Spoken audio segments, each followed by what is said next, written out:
Madame, monsieur, bonjour. Merci d'être avec nous. Je vous souhaite la bienvenue à Droit de Réponse, votre magazine qui questionne toutes les semaines le traitement de l'actualité par la presse pour une meilleure compréhension de l'information. Crise au Mali, l'impasse sur l'équilibre de l'information n'est-elle pas perceptible? Est-il déplacé de reprocher aux médias camerounais non seulement leur recul, mais aussi pour ceux qui osent, comme le quotidien La Nouvelle Expression, leur colonisation par les médias occidentaux et plus singulièrement les médias audiovisuels français? Le conflit est-il à huis clos, sans images, ni ennemis, ni même conteste? La couverture par les médias français de la guerre, ces enjeux historiques, politiques, humains, n'est-elle pas orientée comme cela sonne comme une évidence pour le journal Jeune Afrique cette semaine, pour qui transparaît clairement la propagande de l'intervention militaire française? Pour qui veut-on rétablir la souveraineté au Mali? Pour quel type d'État, pour quel type de gouvernement? La France fait-elle la guerre contre le Mali, comme l'expose Al Jazeera? Est-ce une guerre de civilisation? Autant de questions que suggère l'engagement militaire français au Mali, pas des moindres celles que suggère le titre du quotidien Le Messager cette semaine, sénatorial John Fondi candidat. La titraille, évocatrice qu'elle soit, n'est-elle pas excessive lorsqu'on sait que le chairman du SDF pose un certain nombre de conditions préalables, notamment l'organisation des municipales et des législatives avant les sénatoriales? Est-ce l'expression d'une frilosité, comme le traduit le quotidien Le Messager? Ce journal, comme beaucoup d'autres, n'ont pas loupé cette semaine la défection collective des Lions indomptables, appelés à la sélection nationale pour le match amical perdu contre la Tanzanie le 6 février dernier à Dar es Salaam. Est-ce un tir groupé contre Jean-Paul Akono, le sélectionneur national? Madame, monsieur, voilà quelques préoccupations que nous nous proposons de partager avec vous sur le plateau Droit de Réponse cette semaine. Un plateau qui reçoit un certain nombre d'invités dont la nature est composite. Dominique Yamtimba, bonjour. Bonjour, Pénélope Maroxine, bonjour, chers téléspectateurs. Merci d'avoir accepté ce plateau. Vous êtes universitaire, analyste. D'ailleurs, vous animez un groupe de réflexion. Tout à fait, qui s'appelle Sapéré. Nous essayons de comprendre ce que notre pays pourrait devenir et nous proposons des solutions à ce sujet. Georges Gilbert Baongla, j'espère que je n'ai pas écorché votre nom. Non, c'est la meilleure consonance. Bonjour, bonjour. Bonjour à tous les téléspectateurs de l'Equinox. Alors, votre filiation continue avec le président Biya, continue de faire débat au sein de l'opinion. C'est à votre convenance? Ça vous plaît? Vous y trouvez un intérêt? Non, pas capital, peut-être ceux qui sont en face savent pourquoi ils le font. Voilà. Abel Elimbi Lobé, un acteur de la scène politique camerounaise, est également notre invité sur le plateau Droit de Réponse cette semaine. Suzanne Kalaloube, bonjour. Bonjour, Fénéon Marx. Vous êtes journaliste, merci d'avoir accepté ce plateau. Eh bien, je ne sais pas si je suis venu par effraction. Madame, monsieur, pour vous rafraîchir la mémoire autour des questions qui font débat sur le plateau de Droit de Réponse cette semaine, je vous invite à suivre avec beaucoup d'attention la revue de la presse que signe Pierre Laverdure. Bonjour. Bonjour, Joseph Fénélope Maroxine. Bonjour, madame, messieurs. Si lundi, La Nouvelle Expression informée à travers sa grande une sur le retour bredouille de Paul Biya après son séjour français, il faisait également lire sur le déroulement des événements au Mali. Et cette phrase du président intérimaire Diokounda Traoré, je ne me présenterai pas aux élections présidentielles. C'est au cours d'un des entretiens accordés à RFI et dans un extrait publié par La Nouvelle Expression qu'il faut l'apprendre. Et bien pourquoi Diokounda Traoré pense que c'est une simple question de morale et rassure qu'à l'avenir, il ne soutiendra aucun candidat le moment venu. La Nouvelle Expression qui fait savoir malgré tout que Diokounda Traoré se méfie du MNLA, les autorités maliennes se refusant de réagir officiellement à l'arrestation dimanche 3 février par le MNLA de Mohamed Moussa Ag Mohamed, l'un des chefs d'Amsardine à Tombouctou. La Nouvelle Expression note cependant que les autorités maliennes ont de bonnes raisons de se méfier du MNLA car c'est le groupe armé qui avait déclenché janvier 2012 la conquête du Nord Mali. John Frundi, candidat au sénatorial, s'exclame le Messager le matin du jeudi à travers sa grande une, informant que le leader du Social Democratic Front l'a déclaré au cours d'un meeting dans le nord-ouest. Ni John Frundi qui pense par ailleurs que même si le mandat des conseillers municipaux a été prorogé d'un an suite à une décision du chef de l'État, pour lui, il ne représente plus le peuple et par conséquent ne saurait se prévaloir le titre d'électeur au sénatorial.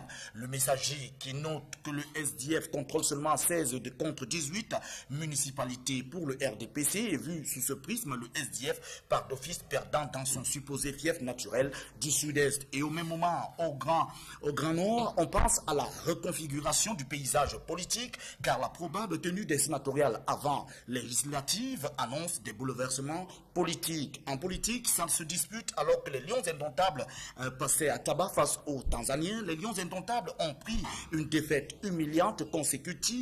Note la nouvelle expression à beaucoup d'autres couacs dans le management du groupe. Alors que la Coupe d'Afrique des Nations de 2013, Afrique du Sud offre la surprise de la finale, l'affiche Nigeria-Burkina Faso, show de bataille entre Super Eagles et Étalons. Même si, notent les journaux, les clés de la porte qui recèlent le trophée semble plus proche des Nigériens que de leurs voisins ouest-africains du Burkina Faso. Il va falloir compter avec cette équipe burkinabé qui a su saisir toutes les opportunités qui s'offrait à elle dans cette 29e Coupe d'Afrique des Nations. Rendez-vous cet après-midi pour la rencontre et à dimanche prochain dans la presse. Merci Pierre. La verdure au Mans, le plateau, cette autre livraison de réponse sur Equinox Télévision cette semaine va être dominée par la crise au Mali. Et d'ailleurs, c'est la première escale de cette émission. Et justement, nous allons commencer comme d'habitude par évaluer le niveau de traitement de cette actualité par la presse, autant par la presse locale que la presse internationale. On constate cette semaine, Suzanne Kalalobé, une fois de plus, le journal Jeune Afrique fait un zoom considérable sur cette actualité. Mais d'abord, est-ce que vous avez le sentiment aujourd'hui au niveau de la communication médiatique qu'on ne voit et qu'on n'écoute que ce que l'armée française ou encore l'armée malienne voudrait qu'on voie ou encore qu'on écoute? Bon, déjà, je n'écoute pas beaucoup la radio, mais à la télévision, il y a très peu d'images sur ce qui se passe effectivement. Et il me semble que, comment on appelle ça, une sorte de tamis existe, pour ne pas dire plus, un écran qui semble occulter ce qui se passe. Bon, dans le Jeune Afrique auquel vous avez fait référence, il y a des reporters qui sont habitués à couvrir les guerres, qui disaient que c'est la première fois qu'ils couvrent une guerre sans qu'ils aillent d'un côté et de l'autre et sans qu'ils n'aillent sur le terrain. Alors la question c'est de savoir pourquoi est-ce que la France contrôle tant les images. Est-ce parce qu'il y a encore des otages et qu'elle n'a pas envie de théâtraliser en quelque sorte sa conquête? Est-ce que c'est pour mieux rassurer les populations françaises de l'absence de danger? Bon, tout ça c'est autant de questions. Maintenant, toutes ces questions ne sont pas reprises par nous parce que nous aussi, Africains, on est totalement coupés. On s'abreuve. Oui, on s'abreuve à la source. Parce qu'on est totalement... La presse occidentale. Et on est donc totalement coupé de cette réalité-là. Et là, ça interpelle encore un autre problème, c'est-à-dire les connexions qu'il n'y a pas en Afrique entre les différents médias. Parce que je sais qu'il y a Afrique Câble, par exemple, qui est basé à Bamako. Bon, et avant, Afrique Câble pouvait être en correspondance avec d'autres médias. Rien, le blackout. Et nous, on se contente donc en fait de ramasser, de bricoler comme ça des éléments d'information sur l'avancée de l'armée française, sur le fait qu'ils ont réussi à neutraliser sans qu'on ne sache si c'est effectif. Et bon, je me reproche à moi aussi, c'est-à-dire je suis presque indifférente finalement, presque indifférente par rapport à cette situation parce que je n'ai aucune prise en dehors de ce que je collecte comme information ailleurs. Maintenant, quand on rentre dans la presse, par exemple, nigérienne, j'ai essayé, ou sénégalaise, disons les pays les plus proches, c'est pratiquement la même chose. Sauf que dans la presse de ces pays, eux, ils vont aborder la guerre au Mali d'un point de vue plus idéologique qu'informatif. C'est-à-dire, bon, la lutte contre les islamistes radicaux, la question de savoir est-ce que la France recolonise ou ne recolonise pas, mais c'est toujours pareil. On n'a pas d'informations factuelles. Alors, Dominique Yamtimba, est-ce qu'il y a un risque considérable de penser que l'information donnée comme telle jusqu'à présent autour de tout ce qui se passe au Mali est une information tronquée? Je crois qu'il y a pire. En réalité, je crois que la France, pour moi qui suis Camerounais, la manière dont les informations sur la guerre au Mali nous parviennent me renvoie 50 ans en arrière et je revois le blackout organisé par la France autour de la guerre au Cameroun. Et je me dis, en réalité, ce que la France fait, c'est qu'elle reprend simplement un certain nombre de procédés qu'elle a déjà utilisés pour s'assurer que le tribunal de l'histoire ne la jugera pas exactement comme il le faudrait le moment venu. Le blackout autour de l'information, je crois que ça commençait à être systématisé dans ces guerres contre, entre guillemets, le monde musulman à partir de 91 en Irak. Ensuite, nous avons eu tout ce qui s'est passé, c'était la guerre contre l'Irak pour chasser l'Irak du Koweït. Ensuite, nous avons eu la guerre de Bush contre l'Irak en 2003. Et nous avons très bien l'Afghanistan, évidemment, vous savez ce qui se passe. On a très peu d'informations concrètes, réelles de terrain. Et ce qui se passe au Mali est d'autant plus révélateur qu'en réalité, les motifs et les mobiles de cette guerre ne sont clairs pour personne. Les Africains ne savent pas très bien pourquoi la France fait la guerre au Mali. Les Français eux-mêmes, j'ai essayé de regarder la presse française, j'ai comme le sentiment que c'est une espèce de croisade très éloignée que la population française a du mal à suivre, et simplement parce qu'on n'a pas la claire compréhension de ce pourquoi on fait la guerre au Mali. Et n'oubliez pas, si l'information était détaillée, omniprésente, accessible, et qu'on pouvait la relayer à tout le monde, cela susciterait quelque chose, la ferveur populaire, tout au moins l'émotion populaire, et ça amènerait les peuples soit à soutenir cette guerre, soit à ne pas la soutenir. Et du coup, aujourd'hui, on est dans une situation où, en fait, les politiques et les militaires font une guerre au Mali, et le peuple en est exclu. Jean-Gilbert Bangola, est-ce que vous avez le sentiment que l'information est orientée?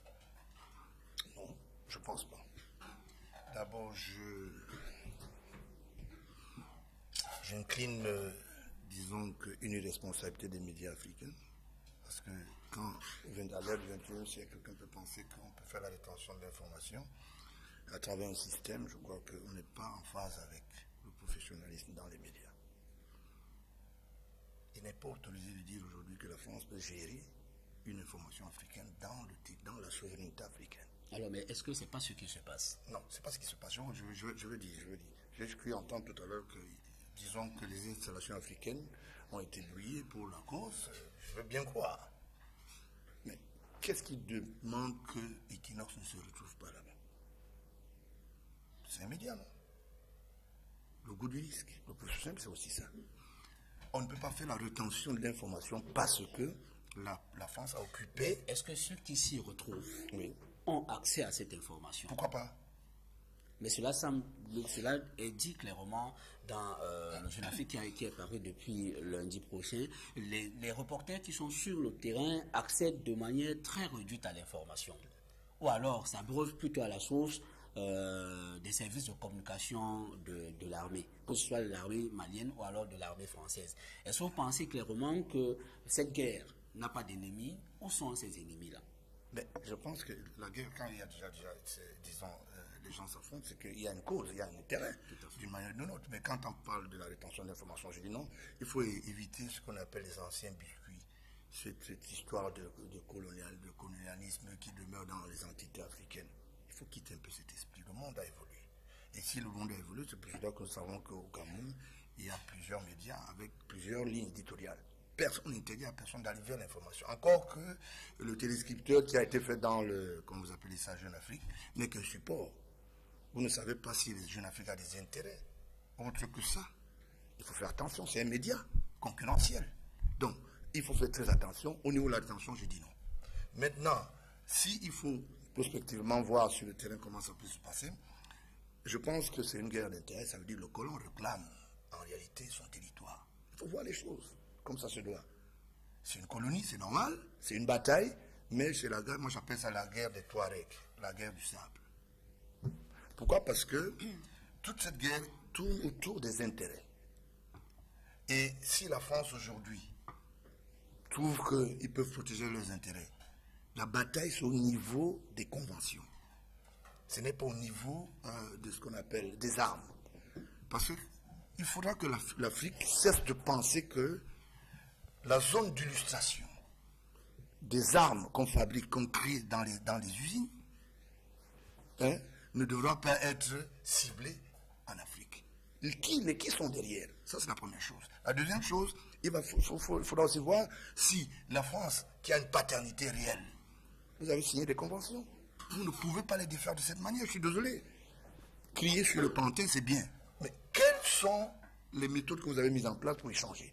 Jusqu'aujourd'hui, on continue de se battre. On continue à dire, ils nous tiennent. C'est vous qui les avez signés, dénoncez-les. Il y a une table. Depuis que nous discutons, par exemple, des guerres africaines, plutôt des guerres européennes sur les terres africaines, on ne nous a jamais dit que l'Afrique s'est réunie pour se plaindre, par exemple, aux Nations Unies. C'est sans infus, je crois que ceux qui ont, disons, que cette compétence sont avec nous. Au lieu de faire ce qu'on appelle l'idolâtrie. L'idolâtrie, pourquoi?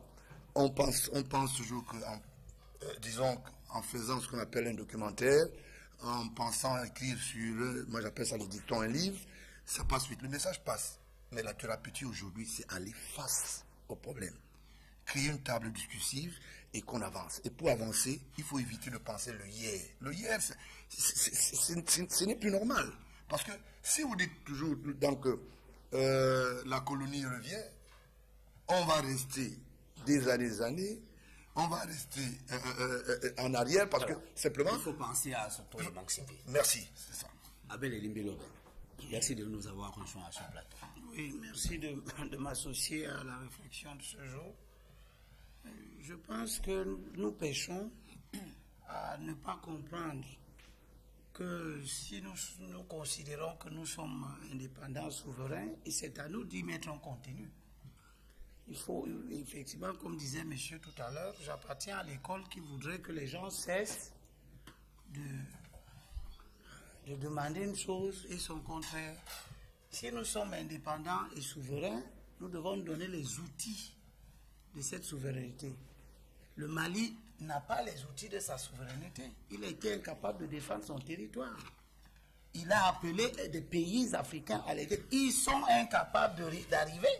Le même Jeune Afrique a fait une édition où il posait la question de savoir pourquoi les armées africaines étaient, je crois, si incompétentes. Tout à fait. Ça fait des mois et des mois qu'on attend les armées africaines au nom de la souveraineté africaine. Ils ne sont pas venus. C'est l'armée française qui a pu venir en quelques jours et qui s'est déployée et qui a aidé le Mali à reconquérir son territoire. Alors, en même temps, vous demandez à l'armée malienne... Faut légitimer cette présence. C'est une intervention légitime. Un pays ami de la France est envahi par une bande de bandits. L'armée malienne n'est pas capable de sécuriser son territoire. Et bien, le gouvernement malien a fait appel à des pays amis, les pays africains, la France. Les pays africains ne sont pas encore arrivés. La France est déjà arrivée, elle a fait le boulot. Maintenant, le problème, c'est pourquoi nous disons à la France de nous donner l'information que nous voulons. Quel est ce type de discours, cette posture? Pourquoi devrait-elle empêcher l'accès à cette information qu'elle a payée? Pourquoi pour autant devrait-elle empêcher l'accès à cette information nécessaire? L'information, je crois savoir, moi je ne suis pas informateur ou professionnel de l'information, mais je crois savoir que c'est vous qui cherchez l'information. Et vous donnez les moyens de la trouver. Alors, l'armée française n'est pas là pour vous donner l'information. Elle donne l'information à son gouvernement. Elle peut en demeurant donner l'information aux médias de services publics de la France. Si elle refuse même de vous donner la moindre information, c'est son droit le plus absolu. Allez chercher cette information. Je note en passant que je n'ai jamais entendu depuis que cette affaire a commencé, qu'il y a un correspondant d'une presse camerounaise là-bas. Très bien. Et je demande au patron de presse de notre pays, presse privée d'abord, parce que moi c'est la presse qui est mon ami. Pourquoi vous faites en sorte que aucun de vos correspondants ne soit sur le territoire malien? Bon, maintenant la presse publique, celle-là, elle n'a jamais été nulle part.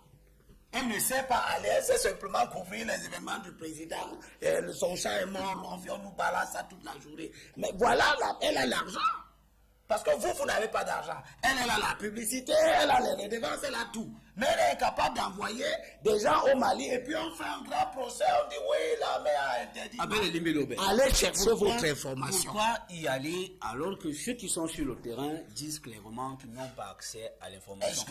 Est-ce que vous n'êtes pas là-bas, vous Abel êtes ceux qui Elimbe-Lobé, disent la vérité. est-ce que vous pensez sincèrement que des reporters peuvent couvrir entre guillemets la reconquête du Nord sans avoir accès, sans avoir à dire ce qui se passe dans le camp ennemi? Ce que je sais, c'est que vous n'êtes pas là-bas.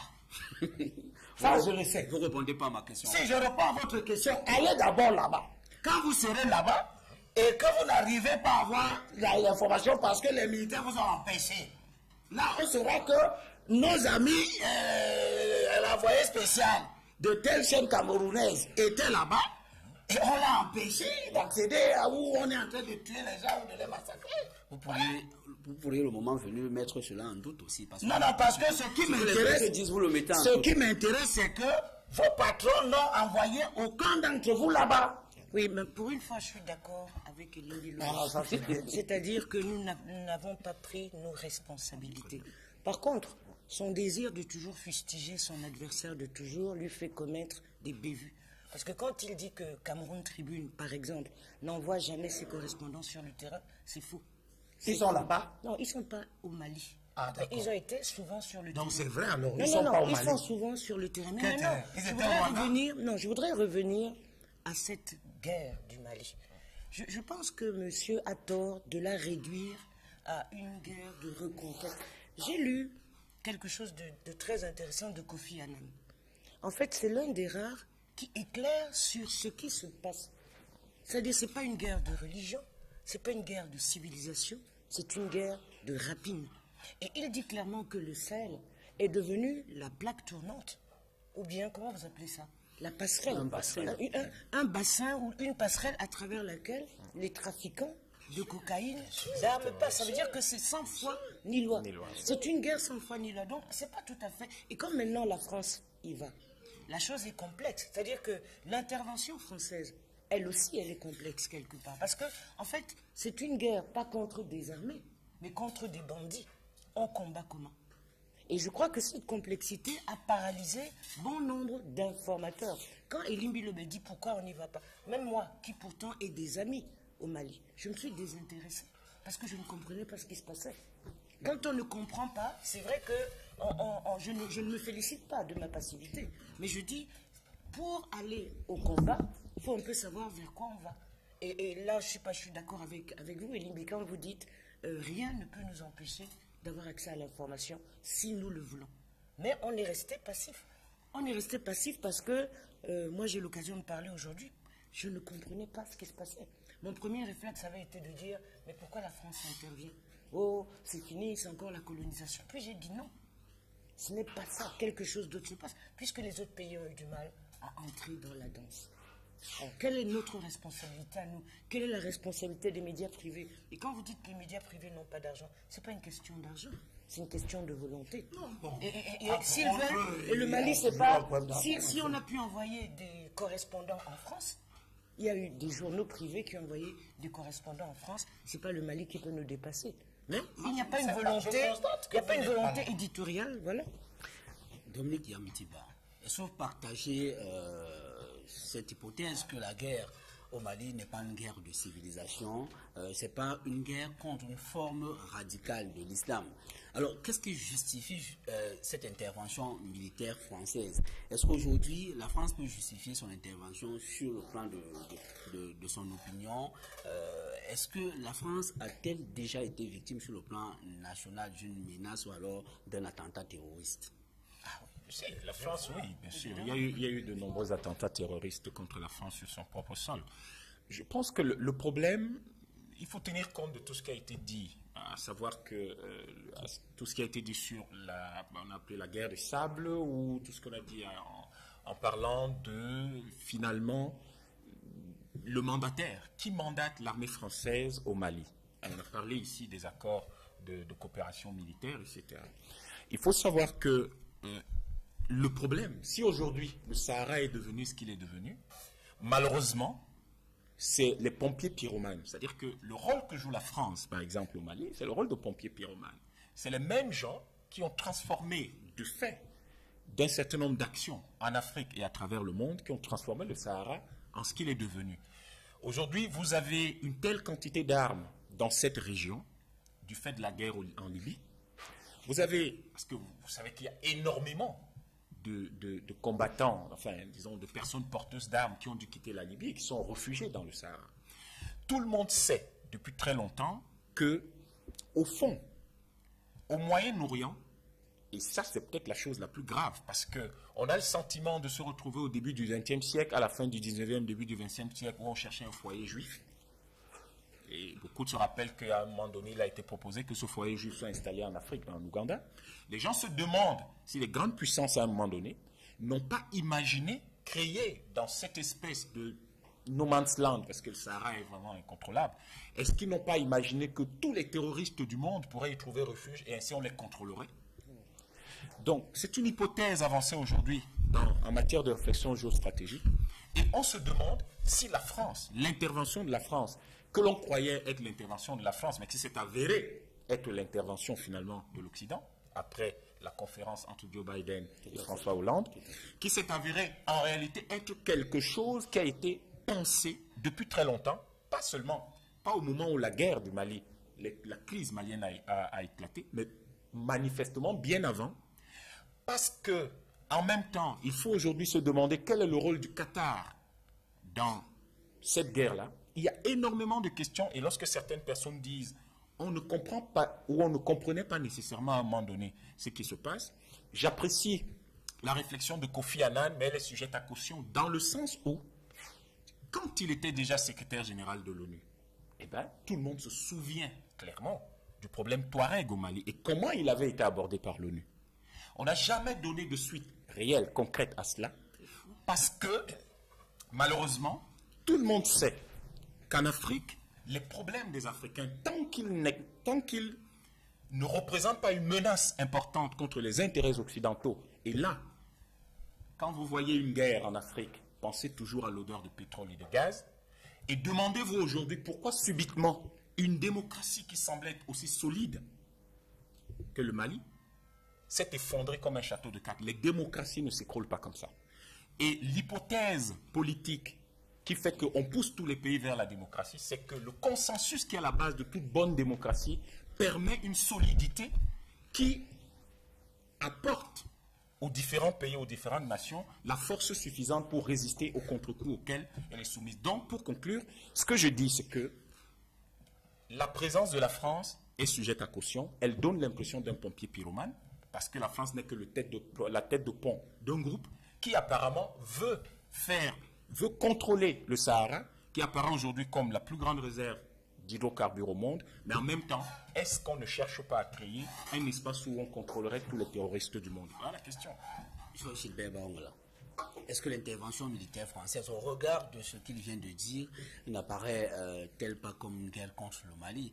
Dans tous les cas, on l'a suivi dans la chaîne qatari, Al Jazeera, qui a émis un certain nombre d'hypothèses, dont celle qui ferait comprendre que la France convoiterait les gisements d'hydrocarbures de l'Azawad. Je ne comprends pas. Dès lors qu'il y a un cahier de charge, il y a des conventions. D'une manière ou d'une autre, la France devait déjà attirer des intérêts sous-sol ou quoi que ce soit, ou bien ce sont les intérêts miniers ou quoi que ce soit. Il ne faut pas légiférer le débat. Il faut faire très attention parce qu'on a l'impression qu'on dit des choses, parce qu'on veut dire des choses historiquement. Le Mali est une colonie française, oui ou non? Ça alors. Allez-y. Bon, très bien. Dès lors que j'ai des intérêts quelque part, et que j'ai la même mise, et que je peux avancer sur le terrain, qu'est-ce qui m'empêche et que je vienne guerroyer? C'est plutôt les imposteurs qui sont venus. Il y a des imposteurs, des bandits, comme quelqu'un l'a dit ici, qui veulent s'arroger un droit, mais ce droit n'entre pas dans le cahier de charge de la France. Et ça fait qu'il se pose un problème. Quand on dit, aujourd'hui, il y a un certain nombre d'Africains qui veulent créer, par exemple, le Mali comme le centre des intérêts de tous les terroristes. Les terroristes qui combattent pourquoi? Pour des intérêts mafieux. La drogue, la cocaïne et tout le reste.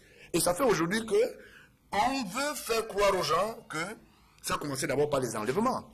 Les gens qu'on enlevait, c'était pourquoi? C'était pour créer une vitrine, une fausse vitrine. Pour dire, voilà, on enlève les Français parce qu'ils sont envahisseurs, ils nous embêtent ici, ils sont, disons, à la limite même, des personnes qui n'ont rien à faire dans notre territoire, alors que le débat était ailleurs.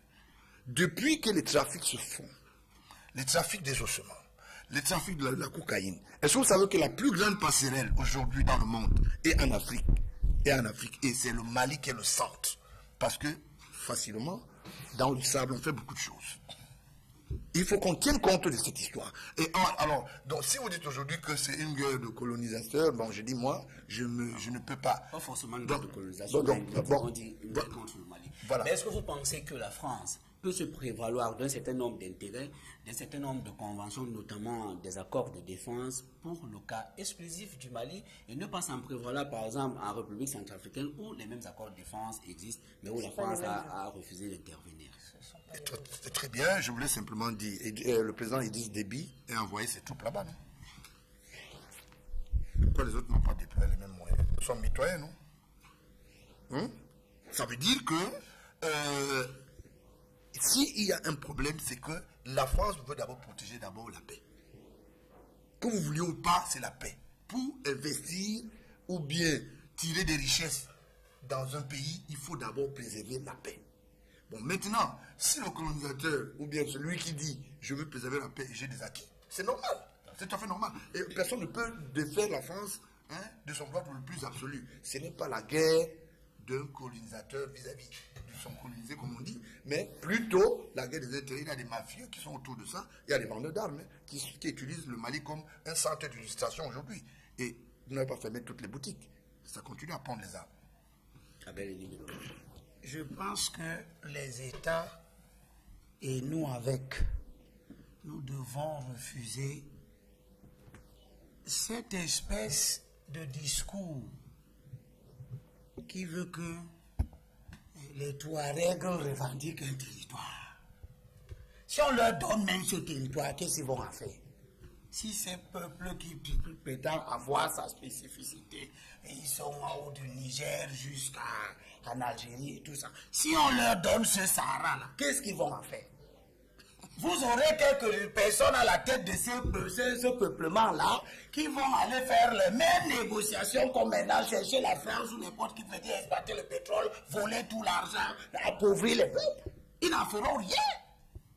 Je ne suis pas d'accord qu'on soutienne cette propension à la dislocation des États qui ont mis beaucoup de peine à se constituer, qui n'arrivent même pas à consolider leur existence territoriale.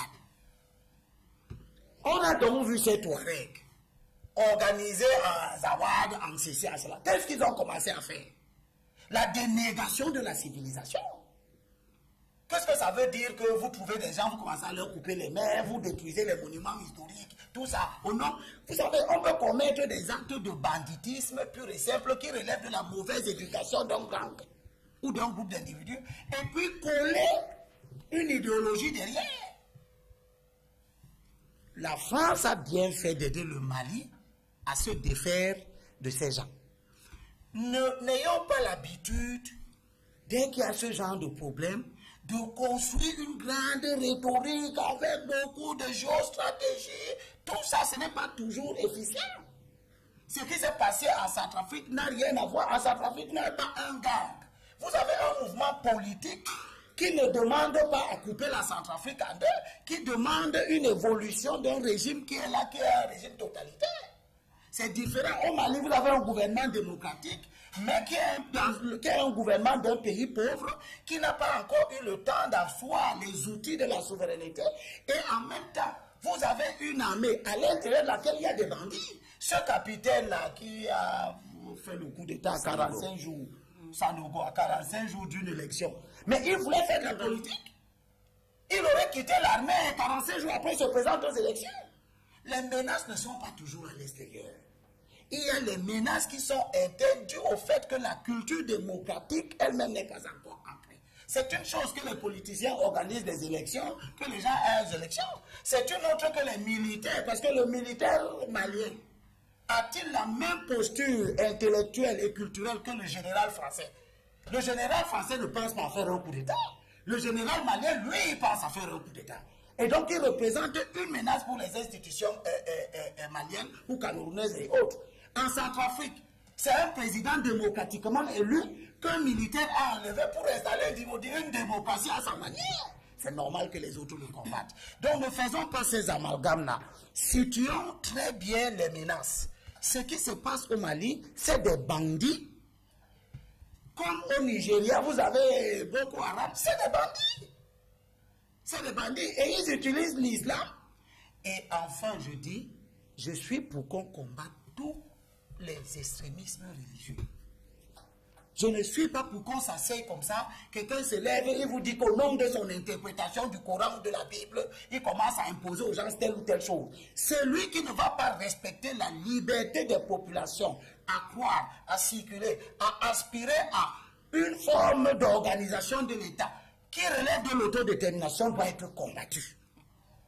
Oui, à supposer que la théorie de mon collègue là soit exacte, c'est-à-dire que eux, en tant que groupe prospectiviste, aient vu dans la projection le complot, entre guillemets, de l'Occident pour essayer de contenir, en quelque sorte, ou de parquer les terrorismes dans une seule zone qui serait à peu près équivalente à la zone actuellement en guerre, à supposer que ça soit exact. À ce moment-là, on pourrait se dire quel est l'intérêt pour ces groupes de vouloir les contenir.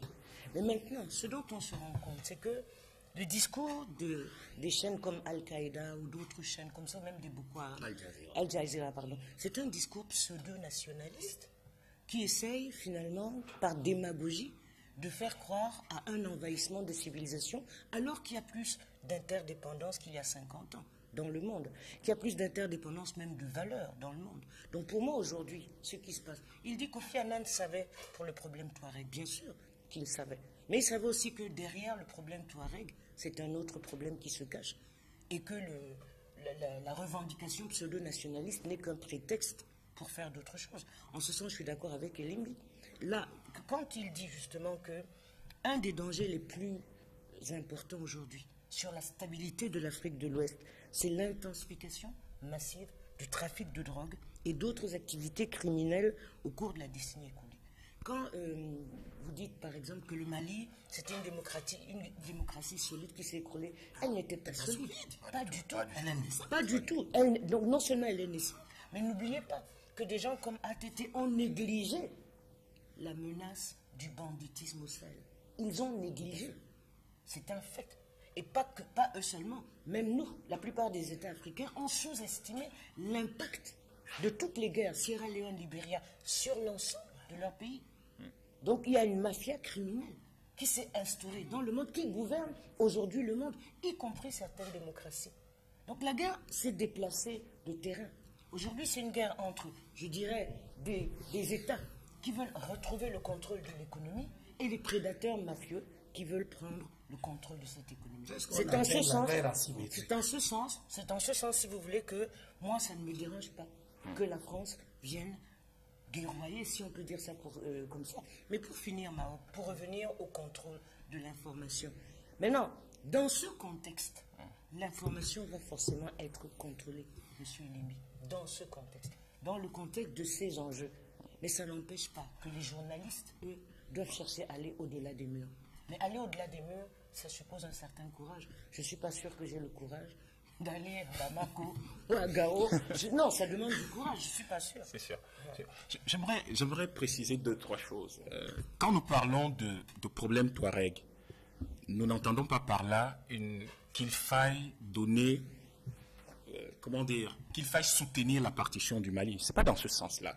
C'est dans le sens où ce problème aurait pu être géré de telle sorte que les Touaregs puissent surseoir ou puissent abandonner leurs revendications, mais dans un cadre politique. Parce qu'il est impensable, j'imagine qu'il n'y a aucun Africain, je n'ose pas parler de nos gouvernants, qui aujourd'hui soutiendrait la sécession ou la division, la sécession dans l'un des pays ou la division d'un autre pays. Le Soudan, j'ai bien vu les réactions que ça a provoqué. Les gens ont très mal pris le fait qu'un pays africain en soit encore divisé. Donc, ce n'était pas dans ce sens, dans le sens où il fallait donner leur état aux Touaregs. Pas du tout. La deuxième chose, ce que nous disons, c'est quoi? Ce que nous disons, c'est que le fait, justement, que à ce jour, le Sahel soit cette plateforme, je vous l'ai dit, soit cette plateforme. Qu'est-ce qui nourrit l'activité de cette plateforme? Vous n'allez pas faire comme si vous ne savez pas que la consommation, par exemple, de la drogue, ce n'est pas l'Afrique qui représente aujourd'hui la part la plus importante, la part de marché la plus importante pour les trafiquants.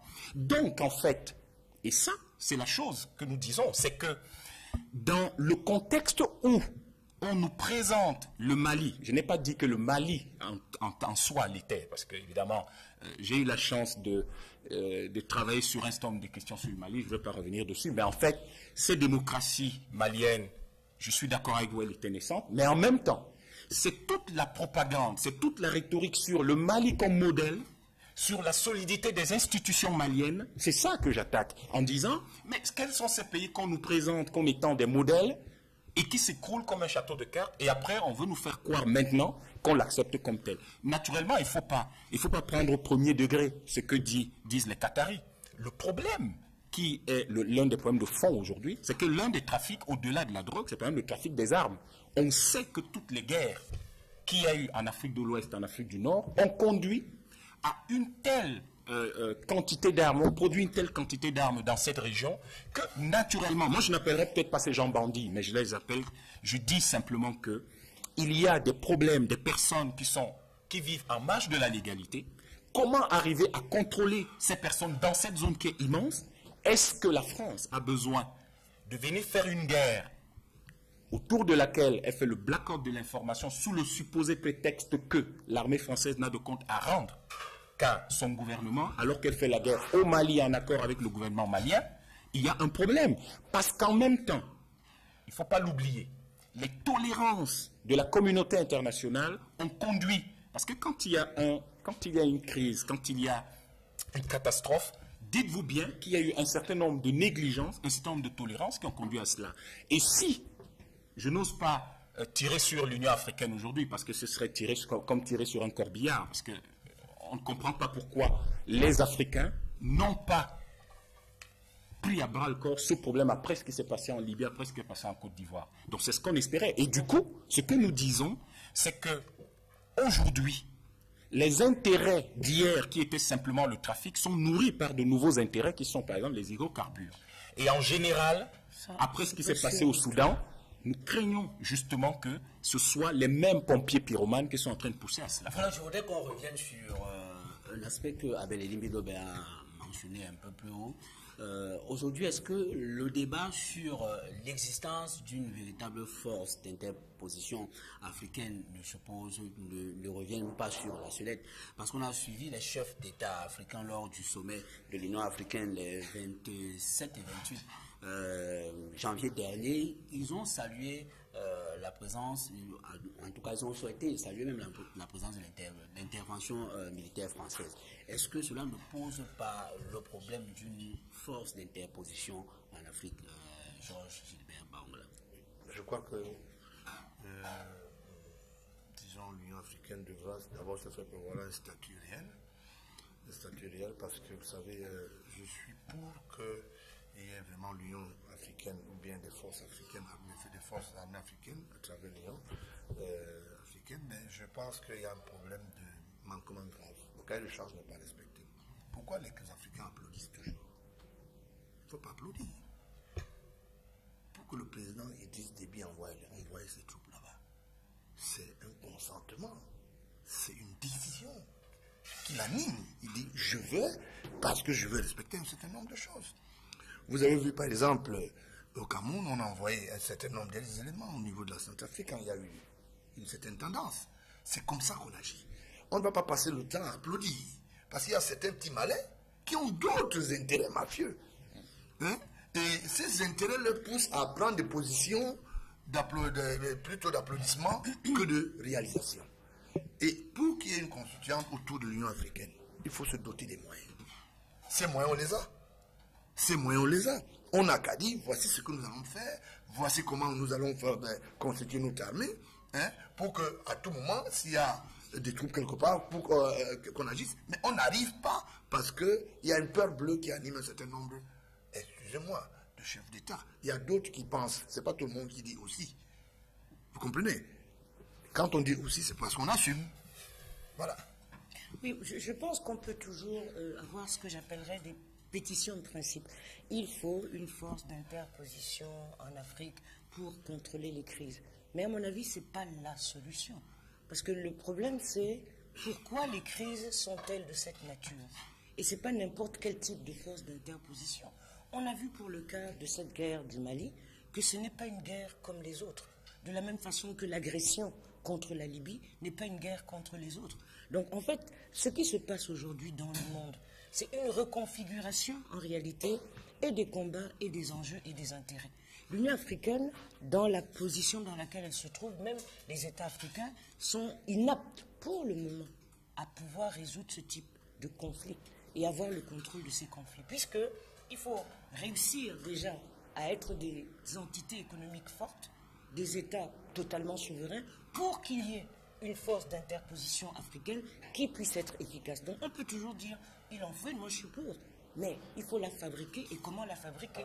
Et comment est-ce que... Je pense qu'il faut complètement réorienter aujourd'hui et les fonctions de l'armée. Enfin, tout est à recomposer. C'est pour ça que souvent, ce que nous faisons, quand les Africains envoient leurs troupes, etc., c'est totalement inefficace, totalement inopérant. Puisqu'il y a eu des armées que l'on a mis en place, comme en l'an 1900 longtemps, que rien n'a changé, rien n'a été restructuré, reconfiguré, réarmé, réentraînement. Force d'interposition, oui, mais de quelle qualité et comment? La question des forces d'interposition relève encore une fois de plus d'un discours purement démagogique. On veut se plaire à faire croire qu'on peut construire quelque chose ensemble. Et ça ne réussit pas précisément parce que, premièrement, les États sont mal gouvernés. La première marque de mauvaise gouvernance de nos États, c'est qu'ils sont incapables de mettre en place des armées qui fonctionnent. Vous avez des États comme le Cameroun, l'armée n'a pas d'avion. Il n'y a pas d'avion, il n'y a pas de chasseurs bombardiers, il n'y a pas d'hélicoptères de combat, on a 2 ou 3, etc. Puis ils passent des années à ne pas s'entraîner. Les généraux ne sont pas efficaces. Ils ne savent pas faire la guerre. Vous avez des gens qui deviennent des généraux. Ils n'ont jamais fait la guerre. Oui, mais attends. Les généraux sont appelés. Mais ils enseignent la guerre. Ils sont appelés à savoir faire la guerre avant qu'elle ne se présente. Hein. Ça veut dire qu'ils doivent s'entraîner. Ils sont comme une équipe de football. Pourquoi voudriez-vous qu'une équipe de lions indomptables qui ne fait jamais d'entraînement aille gagner un match? Vous savez donc, la mauvaise gouvernance affecte les armées. On arrose tous les généraux maliens qui ont été incapables de sauver le Nord-Mali. Mais ils étaient gracieusement payés. Ils sont assis dans des grands bureaux avec des grands galons. Ils sont sur des chaises qui tournent comme ça. Et ils ont des grosses voitures qu'on renouvelle tout le temps. Mais ils ne savent pas faire la guerre. Leur armée n'a pas d'équipement. Ils n'ont pas des armes, ils n'ont pas de véhicules. La logistique de l'armée est en mauvais état. L'armée n'a pas de capacité à se projeter sur un théâtre des opérations. À partir du moment où vous avez l'armée camerounaise qui est comme ça, l'armée tchadienne qui est comme ça, l'armée centrafricaine, vous allez faire une armée d'interposition comment? Vous allez prendre un ensemble d'armées sous-équipées, incapables de travailler, avec des généraux qui ne savent pas faire la guerre, pour aller faire la guerre ici ou là. Les armées Donc, nationales. je dis que nous avons un problème. Nous avons un problème, c'est qu'on a cru que les armées, c'était pour battre les partis politiques. Et vous voyez très bien que toutes ces armées au Cameroun, partout, ils sont équipés pour disperser les marches. Ça, ils ont ces équipements parce que les politiciens qui ont géré les États ont considéré que la menace était les partis politiques d'opposition. Ils n'ont jamais considéré qu'on va avoir un jour un type de grand banditisme comme des gens qui vont sortir, on ne sait d'où, et puis qui vont vous dire l'État s'il doit devenir comme ci, il doit devenir comme cela. Nier complètement les valeurs qui ont cours dans le pays et qui ont permis au pays d'avoir un vivre en commun durable. Donc moi je crois que le problème des armées est lié à la mauvaise gouvernance où on n'a pas su que ces armées-là étaient des outils de développement. Voilà, Dominique Dian, pour sortir de la question. Je pense que je partage ce point de vue et je veux même plus loin en disant que les forces d'interposition, je pense que ce n'est pas sérieux en fait. Si nous prenons le cas du Mali, puisque nous en parlons, l'armée malienne a demandé 500 millions d'euros. Ils disaient que si on leur donnait les moyens, ils allaient remettre de l'ordre dans le nord de leur territoire. Pouvaient-ils le faire? Je n'en sais rien, mais ils ont demandé des moyens. Ça pose donc le problème des moyens dont manquent nos armées. Deuxième chose, dans des États structurés, organisés et qui se donnent la possibilité de se développer, dans des États qui atteignent un certain niveau de puissance économique, on n'a plus besoin aujourd'hui de parler de force d'interposition parce qu'en même temps, cette armée assure la défense du territoire et un certain nombre de phénomènes comme la crise malienne risquent de ne pas se produire. Je pense d'ailleurs que la crise malienne est une interpellation pour tous les États et elle demande une recomposition à la fois de nos institutions, mais également la réorganisation de nos forces de défense dans les différents pays. Parce qu'il est quand même anormal que le Mali dise « nous avons besoin de 500 millions d'euros environ pour notre armée et nous allons remettre de l'ordre dans le nord », que ces 500 millions finalement on se rende compte que le Mali, sur des programmes qui auraient pu tenir peut-être sur 10 ans ou 20 ans, n'a jamais pu dégager de telles sommes, mais qu'elles ont pu être dégagées dans d'autres choses qui, malheureusement, n'ont pas permis à ce pays-là d'assurer sa stabilité. Est-ce que les autres pays africains, puisque nous avons parlé de l'Union africaine tout le temps, est-ce que les autres pays africains s'inspirent de cette situation pour moderniser leurs armées? Je l'espère. C'est à voir. Bon, ce sujet n'a peut-être pas fait les choux gras de la presse cette semaine, mais quelques journaux en ont parlé, notamment le quotidien Le Messager, sur les sénatoriales. Il y a un titrail, Abel Edimbi Lobé, sénatorial, John Fundi candidat. Quelle est votre réaction par rapport à cette titrail? Est-ce qu'elle est excessive? Je pense que ça relève de l'agitation médiatique qui, d'une certaine manière aussi... Alors les médias s'agitent lorsque ça ne vous arrange non, pas. Non, c'est-à-dire... Lorsqu'ils vous arrangent, ils sont vos amis. Kalalo a fait un grand effort pendant de nombreuses émissions pour appeler la presse quand même à une forme de sérieux. Ça n'a pas toujours plu à tout le monde, d'accord. Mais il y avait du vrai dedans. Il y a du vrai, c'est-à-dire qu'on doit quand même avoir l'habitude d'écrire des choses qui ont un fondement. Si John Fundi, qui du reste a le droit d'être candidat aux élections municipales, législatives, sénatoriales et même régionales, veut annoncer qu'il est candidat à une élection, je crois que logiquement, vous devez vous attendre à ce que la primaire soit accordée au comité exécutif national, ce qu'il n'a pas fait. Donc maintenant, si pour nous, c'est un non-événement. Mais est-ce que ça ne peut pas être une mauvaise interprétation d'un discours de John Fundi? Non, parce je que pense le que... journaliste qui traduit le fait à la suite d'un meeting que John Fundi a donné dans le département de Dongamantoum, lorsqu'il est allé sensibiliser les populations à s'inscrire massivement sur les listes électorales.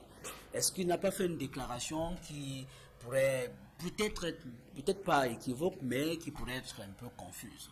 Bon, moi j'ai lu les articles dont vous avez parlé. Et ces articles déjà ne remettent pas le meeting de John Fundi. S'ils avaient traduit le meeting de John Fundi du début jusqu'à la fin, maintenant si le journaliste va prendre la phrase qui lui permet d'écrire ses élucubrations, ça c'est son affaire. Ce que je veux dire en tant que membre du comité exécutif national, c'est que la préoccupation de John Fundi à ce moment, ce n'est pas d'être candidat. Sa préoccupation est que le code électoral soit réécrit, notamment l'article 115, et que le Sénat soit organisé sous un modèle démocratique réel. Le problème de John Fundi aujourd'hui, c'est que, et c'est d'ailleurs le problème de tout le SDF, c'est que vous allez avoir un Sénat où le président de la République a décidé unilatéralement qu'il y aura 100 sénateurs, qu'il va nommer 30. Personne ne sait pourquoi il veut nommer 30 sénateurs et que 70 seront élus de façon indirecte. Pourquoi pas de façon directe? Alors, nous, au SDF, nous avons demandé au président de la République et à tous ceux qui le soutiennent de nous expliquer pourquoi le président veut-il nommer 30 sénateurs? Pourquoi le président ne nomme pas 30 ou 30% des députés? Pourquoi il ne nomme pas les conseillers municipaux?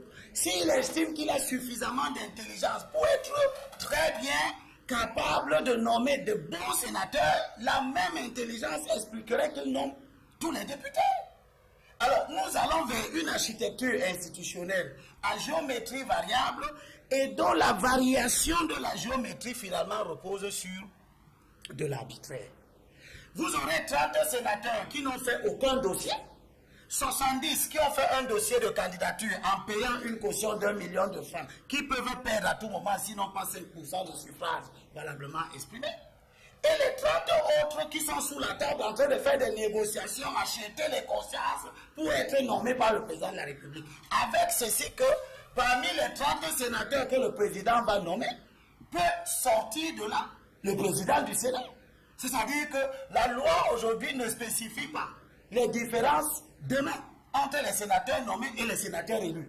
Une fois qu'ils sont dans le Sénat, ils auront tous les mêmes droits, les mêmes prérogatives. Alors, Jean-Gilbert Bangla. Donc, vous voyez, je termine. Pour dire que la préoccupation du SDF, ce n'est pas la candidature de John Fundi au Sénat.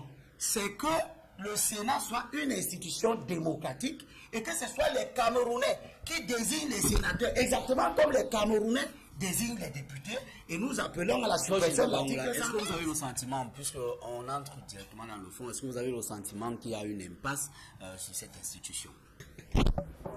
Je pense que... Vous dites la loi c'est la loi. Non, la loi c'est la loi. Je voulais bien dire la loi c'est la loi. Quand on s'investit 30% d'éligibilité, ça veut dire qu'on a 70% en face, qu'on peut toujours rafler. Je veux bien croire que 70% est au-dessus de 30%. Et si ça pose problème, il y a des chambres fortes juridictionnelles qui ont compétence. Est-ce que la saisine a été faite pour décrier et dire nous ne sommes pas d'accord? Chacun fait ce qu'on appelle de l'homodo dans sa chambre et dit je pense que 30% pour un exécutif, c'est très dangereux pour la démocratie. Je veux bien croire. Les lois se votent par des hommes, en conclave, avec des idéaux. Si ça n'arrange pas un certain nombre de partis politiques, le plaidoyer, il y a un strapontin. Alors, je ne vois pas pourquoi quelqu'un qui a gagné 30% ne peut pas gagner 70%. Est-ce que ce champ est déjà gagné par le président de la République qui a dit je prends sur mon dos de choisir 30 autres personnes. Je fais caution de ce que il y a des attributs financiers. Ça veut dire qu'il y a des gens qui peuvent payer des cautions qui, à un moment, ne peuvent pas respecter le cahier de charge. Et ce cahier de charge de 5%, ce n'est pas tous les Camerounais qui sur le plan sénatorial, par exemple. Mais je veux bien croire aussi de l'autre côté qu'on gagne parce que, effectivement, on a convaincu l'électorat. C'est ça le problème. Parce qu'il y a une discussion qui demeure dans notre pays. Les fondamentaux, les institutions, les lois, c'est nous qui les votons. Dès lors que nous quittons la tribune... Parfois elles sont mauvaises. C'est nous qui... Quand elles sont mauvaises, vous savez là où plaindre, non? Vous savez là où plaindre, non? Vous savez une institution qui vous savez les lois? Non, je vous savez là où plaindre, non? Ah, il y a une chambre sûrement d'homologation. Je veux pas apprendre... Non, je veux pas apprendre à... je veux pas apprendre à mon contradicteur en intervenant d'en face pour dire simplement que quand on vote une loi, quand la loi va peut-être me défaire de ce que je dis, quand elle est mal votée, on sait là aussi, là où c'est souscrit, quand il faut la refaire. On se plaît où? Dites-nous ça simplement. Non, c'est à la télé. Non, mais vous savez, j'en viens. Vous savez exactement. On sait là où se plaît. Là où, quand on a voté une loi et qui ne vous intéresse pas, allez vous plaindre là où il faut. Parce que la télévision n'est pas, disons, c'est-à-dire, ne collecte pas un ensemble d'avis. Parce que vous pouvez dire quelque chose et son contraire. Et qui vous a dit que quand on a 30% déjà d'acquis, on ne peut pas perdre les élections? on ne peut pas perdre. Qu'est-ce que ça a à voir? Bon, Ça n'a rien à voir. donc, c'est pour cela justement que il faudra que le SDF apprenne à aller se plaindre dans la chambre forte. Voilà. En tout cas, vous le disiez tout à l'heure, c'est Non, je l'avais compris. Abel et Limbi. Non, pas Abel et Limbi, Suzanne Kalalobé. Suzanne Kalalobé, je vous appelle. Je voudrais... C'est jamais, je ne peux pas être Elimbi Lobé. Je voudrais revenir sur le prétexte qui nous a permis d'aborder éventuellement cette question des sénatoriales. L'article du Messager est signé Franck Essoma. À ce que je sache, c'est un pseudonyme qui est utilisé depuis. Et c'est cette technique, moi, qui me pose un problème. C'est-à-dire que si le Messager avait envie de porter sur la place publique le débat sur les sénatoriales, ce n'est pas de cette façon que ça aurait dû être fait. Pourquoi? Parce que tout l'article dessert le titre. Parce qu'à aucun moment dans l'article, on ne cite même des extraits du discours de Frondi qui aurait pu permettre de penser qu'il se serait déclaré candidat au sénatorial. Mais le journaliste tire des plans sur la comète en disant, et ça je vais peut-être donner un peu raison à Elimbi, que bon, en fait, Frondi ne voudrait peut-être pas que les sénatoriales se passent maintenant, parce que si elles se passaient maintenant, comme ils ne sont pas majoritaires dans la région, ils ne pourraient pas. Fief naturel. Et donc, je trouve que la responsabilité de la presse pour alimenter le débat public est extrêmement importante. Parce que même l'opposition n'est pas... Nous ne les aidons pas. C'est-à-dire que même eux, quand ils veulent avoir leur agenda de communication et de propagande, s'ils passent par ces voies, on ne vous aide pas, Elimbi. Et quand mon voisin de droite dit, allez vous plaindre, non, le combat politique, c'est que vous disiez ce que vous avez à dire. Mais comme c'est un combat politique, ce qui finalement va trancher, c'est le rapport de force. Je crois que c'est ce qu'il est en train de dire. Et maintenant, ce qui perturbe aujourd'hui le discours de l'opposition, comme le SDF, d'une certaine façon, c'est nous les médias. Parce que nous faisons de la caricature et de vos positions, et des positions même de ceux qui sont en face de vous. Du coup, nous n'amenons pas sur la place publique pour l'opinion les véritables enjeux du débat. Les véritables enjeux du débat, c'est que aujourd'hui, si le SDF veut gagner, il est obligé de convaincre. Mais s'il doit convaincre, il faut qu'il ait un discours stratégique clair et opportun. Parce que moi, je dis à Mahop que sincèrement, nous faire débattre sur ça, qui n'est pas vrai, et qu'on continue à débattre, on ne rend pas service au débat public. À partir de maintenant, je ne parle plus. Du traitement des informations. Dominique Yamti. Oui, je ne reviendrai pas sur ce qui a été dit au sujet de cet article. J'essaierai de dire quelque chose sur les sénatoriales de manière générale. La première chose qui vient à l'esprit de l'observateur que je suis, c'est que les élections sénatoriales représentent une sorte de régression dans la construction de notre pays. Nous aurions aimé avoir des sénateurs qui se présentent devant le peuple, défendent leur programme, disent ce qu'ils veulent faire, exactement comme les députés le font. Nous aurions aimé que le président de la République reste dans l'exécutif. Il se mêle, parce qu'en nommant 30 sénateurs, il se mêle du législatif. Ça pose un problème sérieux.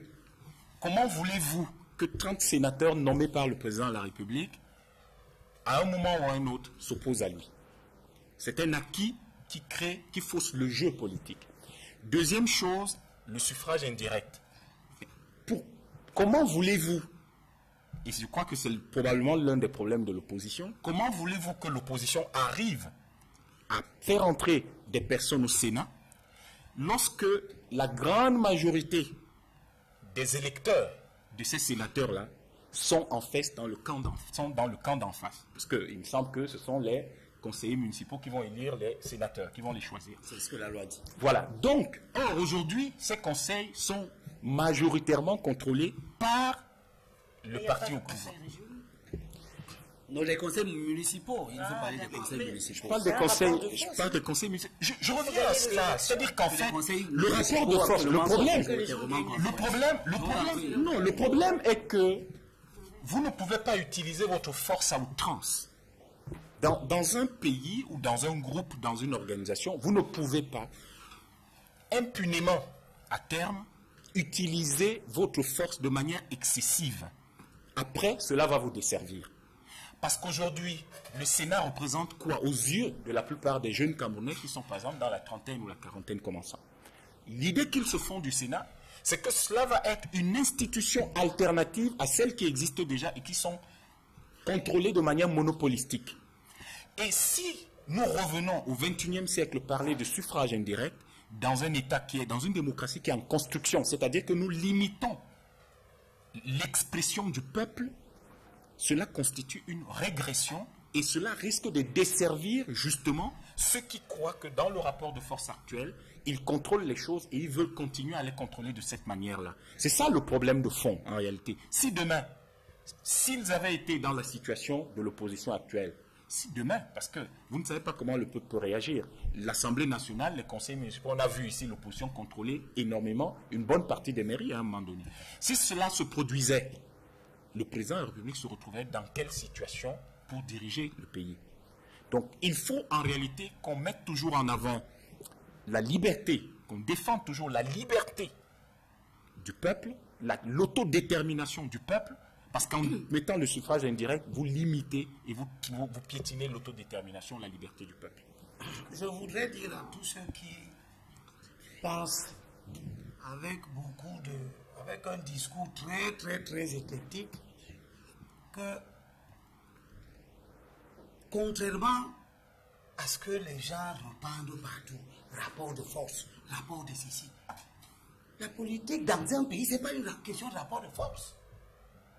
Ce n'est pas la loi du plus fort. C'est ça qui amène les guerres. Quand vous dites que vous êtes le plus fort, vous avez décidé ceci. Nous, on prend le matou. La politique, c'est le consensus. On veut vivre ensemble. Comment? Je me battrai toujours derrière le SDF pour que personne n'impose au peuple camerounais sa façon de vouloir qu'on vive ensemble. Personne ne doit se lever pour dire que voici comment j'ai décidé que nous allons vivre ensemble. Qu'on demande aux Camerounais, comment voulez-vous vivre ensemble? Quel type d'institution vous voulez avoir? C'est ça la politique. Prendre la vie de tout le monde, il ne faut pas que ceux qui sont incapables d'organiser les consensus politiques fassent croire que personne ne peut organiser le consensus politique. Mais ils sont capables de rassembler 3000 personnes dans une salle pour les états généraux de la presse qui vont entrer, mais ils ne peuvent pas rassembler 10 ou 15 ou 20 leaders politiques dans une salle pour réfléchir, pour que les décisions qui sortent de là engagent toutes les familles politiques avec la société civile, la presse, les médias, etc. On est incapable de le faire. Prendre Equinox, prendre les leaders, les Kala et les autres, tous ceux qui réfléchissent sur les affaires du pays, on les fait asseoir dans une salle, ils seront 1000 ou 2000. On réfléchit, quel type de pays nous voulons? Ça nous dépasse. Mais on peut rassembler 3000 personnes, on paye les billets d'avion. Alors, je veux sortir pour dire que tous ceux qui viennent à la télévision pour justifier des faits accomplis qui relèvent de la sauvagerie, en disant que c'est parce qu'ils sont plus forts. On veut créer un Sénat. Pour qui? On a une Assemblée nationale qui n'arrive déjà pas à contrôler l'action du gouvernement. On a parlé de 35 milliards dernièrement, on a demandé qu'il y ait une commission d'enquête pour comprendre. L'Assemblée nationale a dit non, je ne veux pas comprendre. Pas de commission d'enquête. Alors, vous avez une telle Assemblée nationale, vous voulez ajouter un Sénat pour faire quoi? Et maintenant, vous voulez faire ce Sénat avec des conseillers municipaux. C'est-à-dire que celui qui gagne, non, laissons même d'abord ça. Prenons le principe. Vous voulez faire ça avec des conseillers municipaux. C'est-à-dire que c'est celui qui gagne l'élection municipale sur l'ensemble du territoire qui détermine dorénavant ce que seront les régions et le Sénat. Donc, vous refusez au peuple la capacité à réguler la distribution du pouvoir. Parce que si on nous prend dans cette salle maintenant, on nous demande de distribuer le pouvoir, nous n'allons jamais le concentrer entre les mains d'un seul individu. Le peuple, par nature, a toujours envie d'équilibrer. Pour le SDF, vous appelez à un suffrage direct. Pour nous, au SDF, nous avons dit que si même on veut élire les sénateurs, premièrement, c'est tous les sénateurs qu'il faut élire. Que ce soit une élection directe ou indirecte. Mais s'il faut maintenant l'élection, qu'on laisse que le peuple le fasse, parce que si le peuple a donné une majorité à tel à l'Assemblée nationale, il peut désirer donner une autre majorité à quelqu'un d'autre pour que les équilibres de pouvoir se fassent. Or, si un seul individu, si les conseillers municipaux, on les prend, on les utilise, celui qui a gagné la majorité a les régions, a le Sénat, vous voyez que c'est enlever au peuple ce qu'il a appelé tout à l'heure la liberté de s'autodéterminer. Et c'est ça le combat du ce dont je me rends compte, c'est que quand Elim Bilobé parle, je crois qu'il ne s'auto-évalue pas, parce qu'il a parlé pendant presque 10 minutes en contrôlant totalement l'espace de la parole. Vous avez mal évalué l'autre. Et moi, je pense que... elle a mal évalué. Et je pense que tout le problème est là. Quand on parle de rapport de force, c'est quoi? C'est que, et quand on parle de démocratie représentative, et quand on parle de construction consensuelle, ce n'est pas aseptisé. Mettons, nous sommes ici ensemble en train de parler. Dans ce que nous disons, il se dégage des points de vue majoritaires, c'est-à-dire dominants. Et ce sont ces points de vue dominants qui constituent ce que vous appelez le consensus. Le rapport de force, c'est quoi? C'est que je suis, comme vous le faites, vous êtes convaincu qu'il faut, par exemple, que les élections sénatoriales se passent de façon directe. Par exemple, vous allez battre campagne pour cela. Moi, je ne suis pas convaincu de cela. Je vais battre campagne pour cela, d'accord? Et quand je dis le rapport de force, c'est nous allons gagner ou pas en fonction du nombre de personnes que nous allons réussir à convaincre. Il ne s'agit pas, s'il vous plaît, il ne s'agit pas de violence. Ne vous est pas compris. Attendez, il ne s'agit pas de violence. Il s'agit de combat. Tout le monde sait que le résultat des urnes, tout le monde sait que le résultat des urnes est le produit d'un rapport de force sur le terrain. La construction consensuelle, c'est ce que nous sommes en train de faire tout le temps. C'est-à-dire, nous ne sommes pas en guerre, mais nous ne sommes pas tous d'accord et nous l'exprimons. Ça, c'est la première chose. La deuxième chose que je voudrais dire, le peuple, c'est qui? Il n'existe pas un peuple qui est un agrégat générique. Un peuple. Il existe dans le peuple des Camerounais qui ont des opinions différentes. Donc, s'il vous plaît, répondez d'abord à ça. Le peuple, le peuple, c'est une vision de l'espace. Le peuple, c'est un terme générique qui ne renvoie en politique à pas grand-chose. Et qui est plus ou moins démagogique, c'est-à-dire que... C'est de la démagogie que vous faites. Je ne peux pas il existe un peuple. Le peuple, c'est un concept. C'est un concept, ce n'est pas une réalité. En démocratie, par exemple, quand on dit le peuple, tout le monde s'adresse au peuple. Vous avez votre parti, vous adressez au peuple. Le RDPC s'adresse au peuple, l'UDC. Donc on s'adresse à un ensemble de Camerounais à l'intérieur duquel il y a des opinions différentes. Donc le débat démocratique, c'est ça. Le peuple, ce n'est pas quelque chose de un et d'indivisible, c'est plusieurs personnes à la fois. Et moi, je suis étonné que quelqu'un qui se bat pour la démocratie oublie la question de la représentativité. La représentativité dans le système démocratique, c'est l'appartenance à telle ou telle formation. Je finis sur cette question des sénatoriales. Et je reviens encore sur la question du rapport de force. Un adversaire politique ne doit pas avoir peur d'un dispositif que son adversaire a mis en place. Ça fait partie de la règle du jeu. C'est un peu comme si j'allais jouer au football. Mais il y a un Est-ce qu'il n'y a pas un déséquilibre lorsqu'on parlait du dispositif? Alors, bien sûr. Qui a mis ce dispositif en place? Bien sûr qu'il y a un déséquilibre, mais on ne peut pas vouloir prendre... Il est utilisé à la défaveur de... Ça fait partie... C'est un illégitime. Un usurpateur. Je vous en prie, Abel Elim Bilobé. Vous n'avez pas la parole. Ça fait partie du jeu politique, même si on n'est pas d'accord avec ça. Vous voulez combattre un système qui est là. Il a mis en place une architecture pour vous écraser.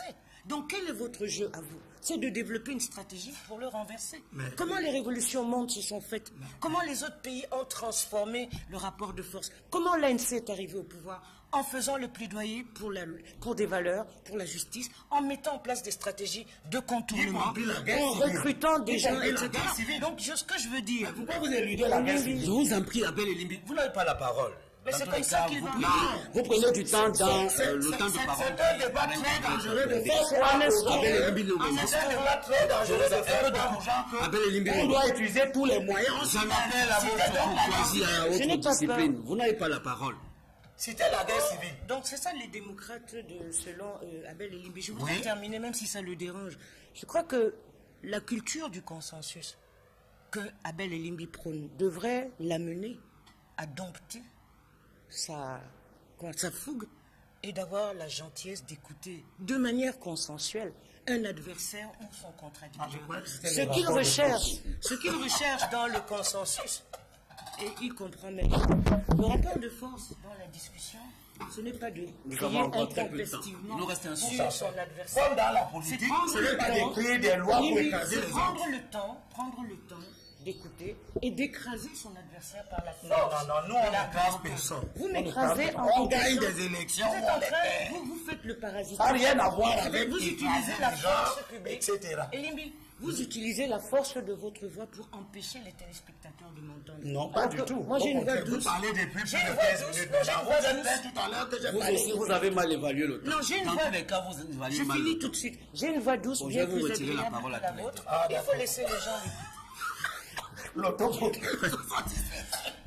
Écoutez, c'est également cela la manifestation des problèmes que nous avons dans l'espace politique camerounais. Mais je voudrais réagir sur la question du peuple.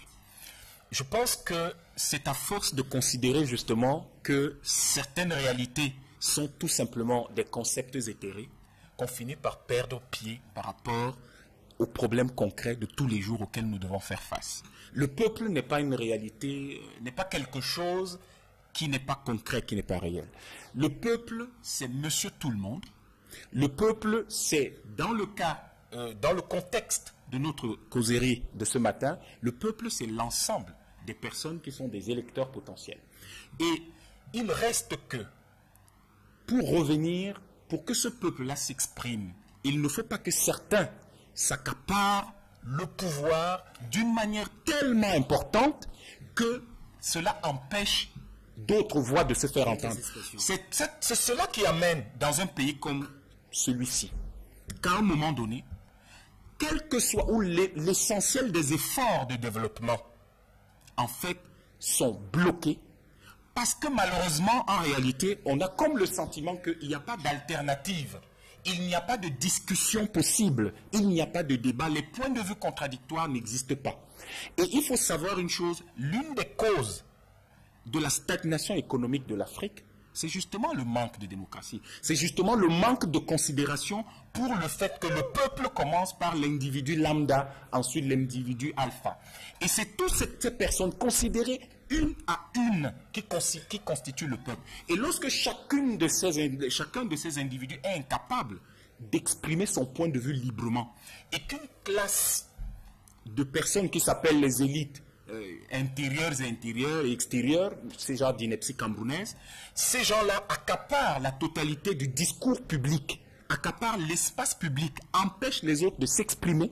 C'est ça qui fait qu'en réalité, l'initiative, malheureusement, ne permet pas d'avancer. L'expression contraire a étouffé. Est-ce que l'expression contraire, c'est celle qui s'est manifestée en cette autre escale, droit de réponse, la toute dernière de cette livraison, autour des lions indomptables du Cameroun, des lions de football, dont la cause reprend en droit de citer dans les journaux. On a remarqué cette semaine que la cause a fait, les choux de la presse, a fait cette défection des cadres au sein des lions qui ont été appelés à la sélection pour jouer le match amical contre la Tanzanie, mais qui ont répondu aux abonnés absents. Georges Gilbert Bangla, est-ce que vous avez le sentiment que c'est un tir groupé contre Jean-Paul Akono, le sélectionneur national? Je suis très surpris que dans un pays sérieux comme le nôtre, là où le football est le seul lien, très approprié, c'est-à-dire le seul lien qui peut encore rappeler, c'est-à-dire les Camerounais dans une même maison, et qu'on se sente que qui a choisi Jean-Paul Akono? C'est le seul Camerounais qui pouvait entraîner les Lions. Vous savez, je suis contre les gens qui pensent qu'il faut de la répétition. Jean-Paul Akono était aux affaires. Il a été admis à la touche. Jean-Paul Akono revient par la fenêtre et se retrouve sur la table. Est-ce que Jean-Paul Akono est capable d'amener les Lions à rapporter ce qu'on appelle gagner des compétitions? C'est péchant. C'est une histoire de petits amis. Où les gens ont choisi qu'ils vont s'imposer au niveau du football. Le football est devenu maintenant une histoire de la mafia. Sans consulter. Simplement, parce que je m'appelle X joueur, je ne veux pas entrer ici. Je vous en prie, Abel Elimbe. Et je comprends tout de suite que... Alors, mais comment est-ce que vous interprétez cette défection collective? Parce que c'est une dizaine de joueurs qui ont répondu aux abonnés absents. Mais, du fait qu'aujourd'hui, c'est devenu un problème de gagne-pain. Les gars ne sont plus patriotiques. Hein. Si vous dites qu'il n'y a pas les primes, ils vous disent au revoir. Hein. Ça, c'est pas comme au Ghana, ce n'est pas comme ailleurs. Aujourd'hui, ce n'est pas le temps de Mila ou bien de Mbappé l'épée. Les gars viennent ici parce qu'ils vont farouter les gens, comme on dit au quartier, ils vont arriver, ils vont arranger les problèmes de leur famille, et à travers cela, le patriotisme c'est terminé. C'est pour cela qu'il faut interpeller ces jeunes qui font ce qu'on appelle dans le football, qu'ils aient le sens patriotique. Parce que quand on n'a plus le sens patriotique, on ne peut plus émerger. Parce que quand on regarde leur comportement, est-ce que vous savez qu'aujourd'hui, ils sont devenus incisifs? Les joueurs se mettent ensemble et disent, bon, s'il n'y a pas de primes, et si vous n'avez pas mis ça quelque part, est-ce que le ministre des Finances n'a pas mis la cagnotte à côté? Ils ne viennent pas. Hein. Voilà le problème. Yamtiba, je vous redonne la parole. Le messager a dénoncé un cafouillage et un amateurisme au sommet. Est-ce que c'est ça peut justifier autant de défections? Il y a énormément d'amateurisme au Cameroun de manière générale. Et je suis content que pour une fois dans le football, c'est assez curieux, les personnes qui croient qu'il faut conserver un certain rapport de force en politique disent dans le football ce rapport de force est mauvais. C'est quand même incroyable cette façon de se contredire en 2 minutes. Il faut savoir que vous ne pouvez pas, quand vous avez un entraîneur étranger qui arrive, vous donner 70 millions de salaire. Vous donnez, je ne sais pas quel est le salaire d'Akono. Parce que je n'ai pas dit, je ne sais pas. Non, monsieur, je ne vous ai jamais coupé. Continuons à rester polis. Voilà, Je n'ai coupé personne. Je n'ai coupé personne. J'écoute patiemment tout le monde. Voilà. Donc, ce que je dis, c'est que vous avez des entraîneurs étrangers qui vous donnent 70 millions. Je ne sais pas combien vous payez à Akono. Et vous attendez d'Akono des résultats extraordinaires. Vous dites que les gars doivent faire preuve de sens patriotique. C'est pas Akono qui a fait défection. Non, mais laissez. Là, on a accusé Akono, on accuse ses compétences. De l'autre côté, on dit les joueurs de football doivent faire preuve de patriotisme. Monsieur, le patriotisme veut qu'un match que vous programmez, que vous fassiez bien votre travail, que le joueur de football n'ait pas à se demander où sont ses primes, où est ceci, où est cela. C'est ça aussi le patriotisme. Et en même temps, je suis désolé de vous le dire, c'est un métier. Personne ne travaille pour ne pas être payé. Ces gars sont même très gentils. Si j'étais leur conseiller, je leur dirais, cette équipe nationale exige une réorganisation. L'équipe nationale. Non, l'équipe nationale, on doit la supporter parce que... Les supporters sont-ils payés? Non, attention. Confondons pas les choses. Être supporter, ce n'est pas un métier. Être footballeur, c'est un métier. Supporter, c'est pas un métier. C'est un hobby. C'est un plaisir que l'on prend. Mais maintenant, être footballeur, c'est un métier. Et quand quelqu'un travaille, vous le payez, monsieur. Si vous ne le payez pas, c'est que vous n'êtes pas patriote. Oui, moi je pense que sur cette question-là, la manière dont les journaux ont traité la débâcle en Tanzanie. Les Lions ont perdu. Bien sûr, la manière dont le discours de guerre, on nous a humiliés, etc., est à la mesure de la désillusion et du désamour entre les Camerounais et leur fameuse équipe des Lions indomptables qui a connu une descente aux enfers. Moi, ce qui me dérange, c'est justement ce discours-là, c'est-à-dire ce discours toujours excessif, ce discours de guerre, cette espèce de comment on appelle ça? Que l'équipe soit le miroir, peut-être, la descente aux enfers de l'équipe camerounaise est peut-être à la mesure des désillusions et des frustrations que vivent les Camerounais, d'où la violence dans le traitement par les journalistes d'une défaite. Parce que défaite humiliante, on a frappé les Lions, on les a saccagés. Je trouve que ces termes sont des termes guerriers et que c'est déplorable pour une presse nationale. Qu'on soit ou pas d'accord avec la gestion du football, avec ceci, cela, le sport n'est qu'un sport. Et une défaite, ce n'est qu'une défaite, ce n'est rien d'autre que cela. 15 secondes. Merci, je préfère, mais ils ont dit l'essentiel, surtout lui, en montrant très bien comment les gens ont des raisonnements qui paraissent logiques, mais qui sont en fin de compte pas logiques du tout. Le peuple, il existe, oui ou non? Alors, on aime les Lions indomptables, on se plaint qu'il ne gagne pas qui? C'est le peuple qui se plaint. Et après, quand il se plaint que les élections sont tout, on dit, oh, il n'y a pas de peuple. Bon, ce que moi je voudrais dire en sortant, c'est que je voudrais, à travers cette opportunité que vous me donnez, Rapidement, vous avez 5 secondes encore. dire à tous les militants et militantes de notre parti que la secrétaire générale a demandé que toutes les réunions et réorganisations des structures du parti dans le littoral soient suspendues jusqu'à nouvel Voilà, avis. ça s'adresse aux militants du SDF, certainement. Merci. Merci Abel Elimbilobé d'avoir accepté ce plateau. Vous êtes le secrétaire national adjoint à la communication Voilà du la SDF. lettre du Le principal secrétaire parti général. politique de l'opposition au Cameroun. La précision vaut la peine. Docteur Yamtimba Dominique, merci d'avoir accepté ce plateau. Jean-Gilbert Baongla, merci également. Suzanne Kalalou, merci. Madame, monsieur, merci de nous avoir suivis. Restez connectés sur les programmes d'Equinox Télévision. Je vous souhaite je vous retrouve dimanche prochain lorsqu'il sera 12h à tous les jeunes. Je souhaite bonne fête de la jeunesse. Au revoir.